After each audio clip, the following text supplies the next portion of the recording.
ओम शिवा जय माता दी। पुनः स्वागत है आप सभी का बहुत प्यारे से तुला राशि के जातक। नवंबर 2025 आपके लिए यह महीना कैसा जाने वाला है इसके ऊपर चर्चा करेंगे। एक मूल समझ लीजिए, इस महीने का यह जो महीना रहने वाला है बहुत सारे क्षेत्रों में आपको बहुत सारी सफलता जो दिलवाने वाला है उसके बीज पिरोने वाला है। अब बीज जो पिरोए जाएंगे उसके बाद प्रोसीजर काफ़ी लंबा होता है, फल तक पहुंचने में काफ़ी लंबा समय लग जाएगा।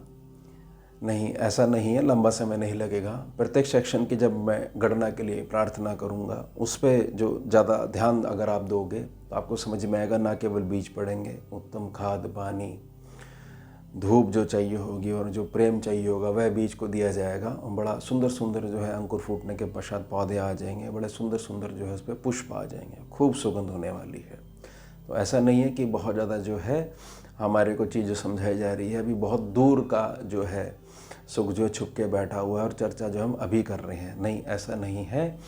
बहुत सारी जो चीज़ों के बीज पड़ने की बात है, यानी कि एक अच्छी शुरुआत वाला जो महीना है उसका ये आधारशिला बनने वाला है। चलिए विषय प्रारंभ कर लेते हैं। सबसे पहले लग्नेश की स्थिति पे हम ध्यान दे लेते हैं। देखिए 2 नवंबर को द्वादश भाव से निकलकर, यानी कि जहाँ पर कन्या राशि है 6 नंबर जहाँ पर लिखा हुआ है वहाँ से निकलकर लग्न स्थान में आ जाएंगे। यहाँ पर ये 26 नवंबर तक बैठे रहेंगे। लेकिन ये ध्यान बना के रखिएगा कि शुक्र का लग्न में आना अभी थोड़ा सा लेट रिजल्ट इसलिए देगा क्योंकि स्कैनिंग ये समझाती है कि जिस भाव से आप अभी ट्रैवल करके आए हो वहाँ की ऊर्जा का अभी भी संपर्क आपके साथ कुछ समय तक बना रहता है। तो शुक्र लगन में आने से सबसे बड़ा फ़ायदा ये होने वाला है, जो बहुत सारी चीज़ें दिखाई नहीं दे रही थी हमारी ओवरऑल प्रोग्रेस के निमित्त, वह हमारे को कुछ दिखना शुरू हो जाएंगी। जैसे जैसे जैसे जैसे आगे हम बढ़ते जाएंगे वैसे वैसे चीज़ें और स्पष्ट दिखनी शुरू हो जाएंगी। ध्यान बना के रखिएगा कि शुक्र का लग्न में आने का यह अर्थ भी है कि हमारे पास जो है इनकम जो आती है उसमें भी वृद्धि जो है होगी ही होगी। तो ये क्रम कब से शुरू हो जाएगा? 2 नवंबर से क्रम जो है चालू हो जाएगा। यानी 2 नवंबर से 26 नवंबर के मध्य बहुत सारी चीज़ें ऐसे बीज रूप में जो है उनके अंकुर फूटने वाले हैं, जिससे आने वाले समय में हमारे को केवल उन विषयों से संबंधित कोई चिंता करने की आवश्यकता नहीं है। तो ओवरऑल अगर ये समझा जाए कि लगन और लग्नेश की स्थिति को समझते हुए कि हमारा 2 नवंबर के पश्चात जो है सारी चीज़ें जो हैं ठीक प्रकार से चलने वाली हैं। धन की स्थिति के ऊपर बात कर लेते हैं। स्वामी मंगल यहाँ बैठे हुए हैं, शुक्र भी 26 तारीख के पश्चात यहाँ आ जाएंगे और सूर्य भी 16 नवंबर के पश्चात यहाँ पहुँच जाएंगे। बुध का रोल अभी उतना इम्पॉर्टेंट नहीं है क्योंकि बुध का इम्पॉर्टेंट रोल जो है वो 23 नवंबर के पश्चात शुरू हो जाएगा, जब वे वापिस जो है तुला राशि में आ जाएंगे। अब मंगल जो है 1 तारीख को अस्त प्रभाव में चले जाएंगे। अब बड़ी निजी प्रार्थना रहेगी, मंगल अस्त होने का सिर्फ और सिर्फ एक ही मतलब है कि जातक को ये समझ में नहीं आता है कि किससे किस ढंग से क्या बात करी जाए और कहाँ पर क्रोध करा जाए और कहाँ पर जो है चुपके से अपना कार्य निकलवा लिया जाए, समझ में नहीं आ पाता है। इस कारण मंगल का जो अस्त का प्रभाव पड़ता है, क्योंकि बहुत लंबे समय तक अस्त रहने वाले हैं, वह शुरुआती दौर में ज़्यादा पड़ता है। जैसे अब 1 नवंबर को मंगल अस्त हो रहे हैं तो 10-11 तारीख तक इसका प्रभाव जो है ज़्यादा देखने को मिलेगा। तो प्रार्थना रहेगी कि आपके परिवार कुटुंब से रिलेटेड किसी भी प्रकार का कोई भी इश्यू अगर सम्मुख आ रहा है, बहुत तेज़ी से वहाँ पर आपने अपना डिसीजन नहीं सुना देना है। बहुत तेज़ी से ऐसा भी नहीं कर देना है कि अमुक मेरा ही अपना रिश्तेदार है, वह ऐसी सी बात कह रहा था और मैंने भी खुले मुंह से कह दिया कि जाइए जाइए आप ये चीज़ ले जाइए, हम अपनी जो है चीज़ खड़ी कर लेंगे। वही वो चीज़ चाह रहा था, मंगलस्थ के प्रभाव में आप आ गए तो अच्छी भली आपकी ही चीज़ अब दूसरा भोग रहा है और आप जो है बड़ा लंबा घूम के अब दोबारा से उसकी कमाई करोगे और फिर उसको जो है अपने पास लेके आओगे। यह भी ध्यान बना के रखिएगा कि मंगल अस्त का प्रभाव आपके भविष्य पे भी पड़ेगा, भविष्य की योजनाओं पे भी पड़ेगा।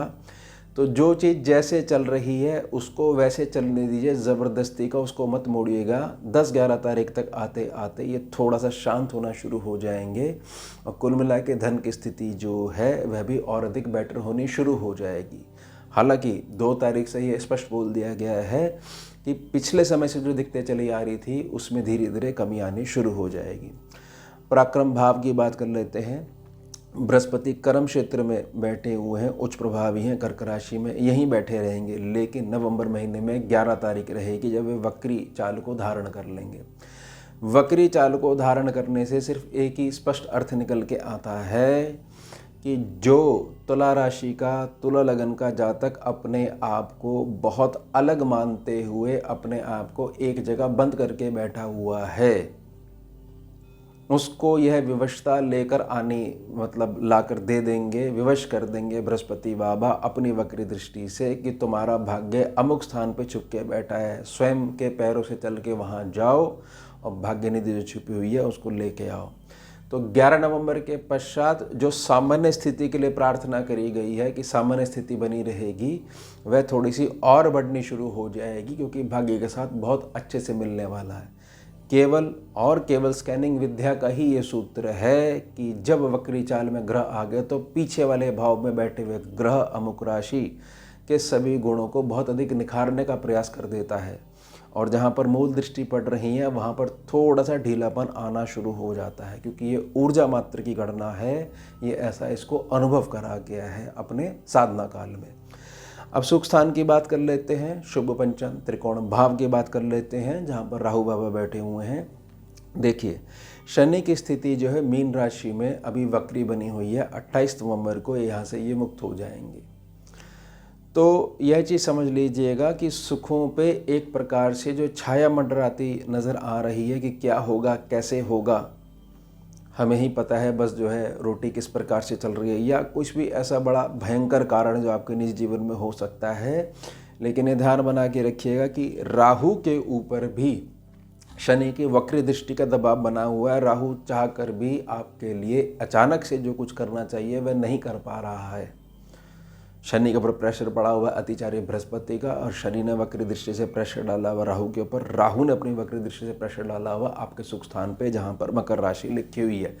उसके कारण जो हमारा कर्म क्षेत्र है उसकी स्टेबिलिटी के संबंध में थोड़ा सा हमारे को कुछ ना कुछ निराशा, या थोड़ा सा एक प्रकार से कह लीजिए कि हम जो बात कहते हैं वह थोड़ा सा अपवाद में चली जाती है, फिर वो बनी हुई है। लेकिन 28 नवंबर के पश्चात बहुत तेज़ी से इसमें तेज़ी आने वाली है। क्या तेज़ी आने वाली है, ये चीज़ समझ लीजिएगा कि शनि जहाँ बैठे हुए, शनि सेक्शन की गारंटी ले रहे हैं कि चिंता मत करो, कि कुल मिला के जो है तुम्हारे को कोई लंबी ब्रेक जो है वो नहीं मिलने वाली है, कि तुम्हारा सारे नियंत्रण खो गया है, अब आराम से बैठ गए हो एक जगह पे और गाड़ी वगैरह सब बंद हो गई है ना, चलती रहेगी लेकिन स्लो साल से चलेगी।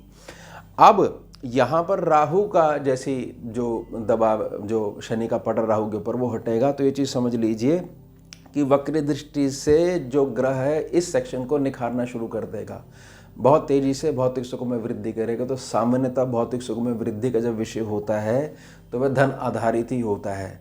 ऐसा नहीं होता है कि ग्रह स्ट्रॉन्ग हो गए और जेब में पैसे नहीं है तो भौतिकता बढ़ेगी ही बढ़ेगी ना, पहले चंद्रमा को समझा जाएगा तो इस सेक्शन को निखारना शुरू कर देंगे। साथ ही समझ लीजिएगा कि शुभ पंचम त्रिकोण भाव आपके संतान पक्ष को भी दर्शा रहा है। उसके जीवन में बहुत तेज़ी से प्रोग्रेस के कार्य जो हैं 28 नवंबर के पश्चात बहुत तेज़ स्पीड पकड़ने वाले हैं। छठवें सेक्शन के षष्ठम भाव की बात कर लेते हैं। शनि बाबा जो यहाँ बैठे हुए हैं, शनि बाबा की जब 28 नवंबर के पश्चात जो है मार्गी चाल हो जाएगी, जो तीसरी दृष्टि जो है उत्तम भविष्य पे यानी अष्टम भाव पे पड़ रही है, वहाँ स्थिर साइन है, 2 नंबर राशि है, वृषभ राशि है। तो शनि बाबा अब आपकी अपलिफ्टमेंट करवाने वाले हैं 28 नवंबर के पश्चात। अभी तक जो है वो कुछ ना कुछ ज्ञान इकट्ठा करवा रहे हैं, और ज्ञान इकट्ठा होने के पश्चात जो है उसको प्रैक्टिकलिटी में जो है फील्ड में लेके जाएंगे। तो ये ध्यान बना के रखिएगा कि शनि की ये जो पोजीशन है आपके लिए ठीक ठाक है, बहुत ज़्यादा खराब भी नहीं है और कुछ ऐसी भी नहीं है कि शनि अपनी मूल प्रकृति को त्याग देंगे, जो कि है धीमी धीमी गति से फल देना, वो नहीं त्यागने वाले हैं। लेकिन स्टेबिलिटी वाला फल जरूर देंगे, क्योंकि इस समय इनका आधा हिस्सा स्कैनिंग विद्या में आधा हिस्सा कौन हुआ, बृहस्पति बाबा, वह अतिचारी चाल में पूरे 8 साल तक है। सप्तम भाव को समझ लेते हैं। सप्तम भाव के स्वामी जो हैं, यहाँ से अष्टम यानी यहाँ से द्वितीय भाव में जहाँ 8 नंबर लिखा वहाँ बैठे हुए हैं, और वो अस्त हो जाएंगे 1 नवंबर को ही, और तिकड़म बनने वाली है शुक्र की, सूर्य की और मंगल की।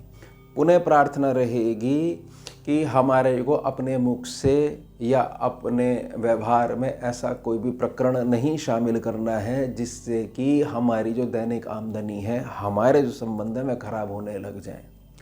मेरी निजी प्रार्थना रहेगी कि यहाँ पर अगर आप ये कहते हो कि सम्मुख व्यक्ति को हमारी जो है एक प्रकार की लेनदारी बनी हुई है, हमने कुछ उससे पैसे लेने हैं, अब अगर हम कटुता वाले शब्दों का प्रयोग नहीं करते हैं तो भला ये बताइए काम कैसे बनेगा। मैं ये प्रार्थना कर रहा हूँ कि जो कुछ कहना है वो एक लिमिट को क्रॉस नहीं करना है, इसके तहत ही कहना है, नहीं तो कुछ व्यवस्थाएं व्यर्थ में एक मानसिक संघर्ष दे सकती हैं।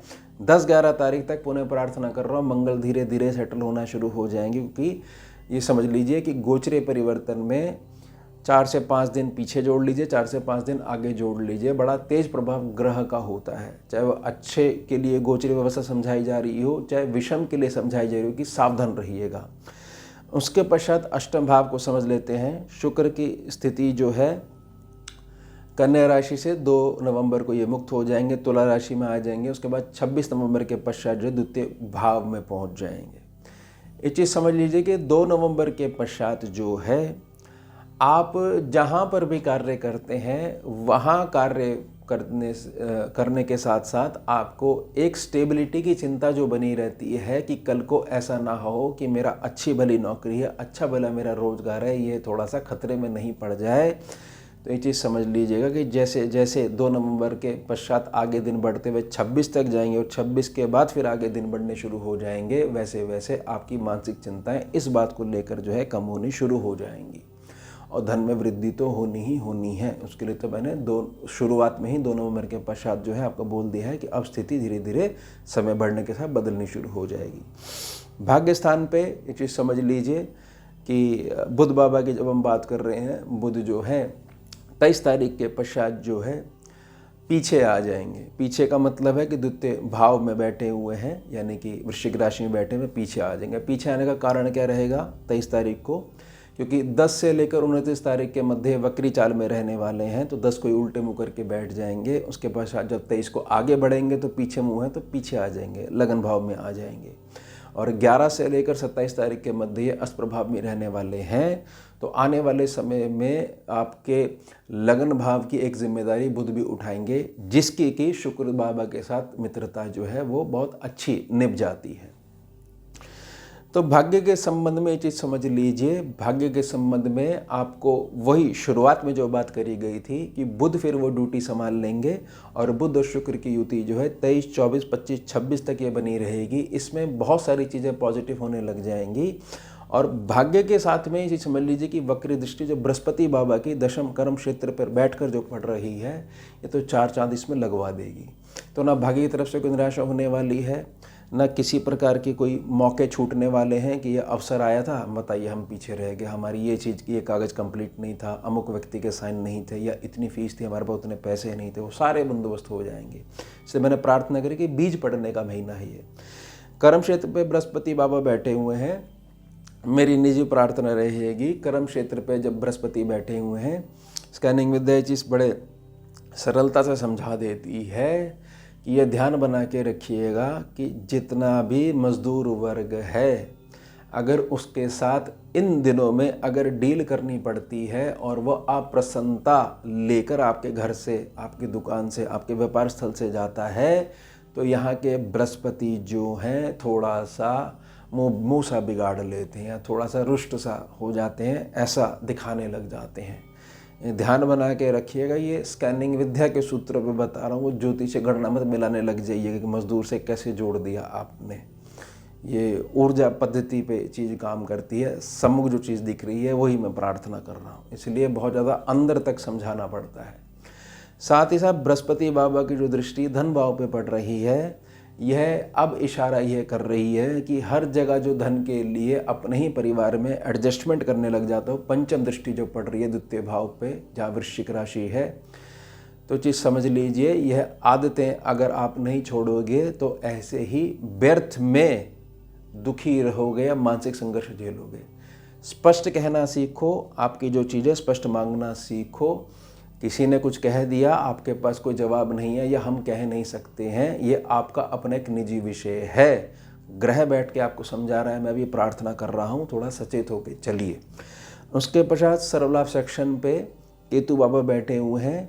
पुनः मैं ध्यान दिलवाना चाहता हूँ, 1, 2, 5, 8 और 11 में जब केतु आ जाते हैं गोचरी व्यवस्था में या किसी भी कुंडली में, यानी कि D1 चार्ट में, D9 में और D10 में, तो स्कैनिंग विद्या कहती है कि आपको अपने ही लोगों से सावधान ज़्यादा रहना है, क्योंकि वह लोग जो हैं कुछ करें या नहीं करें, आपको देख के जो भावना उत्पन्न करते हैं, वे भावना आपका जब समय थोड़ा सा टेढ़ा चल रहा हो तो उस समय डाउन कर जाती है, यानी नज़र जो नज़र नहीं आती है वो साथ में लगनी शुरू हो जाती है।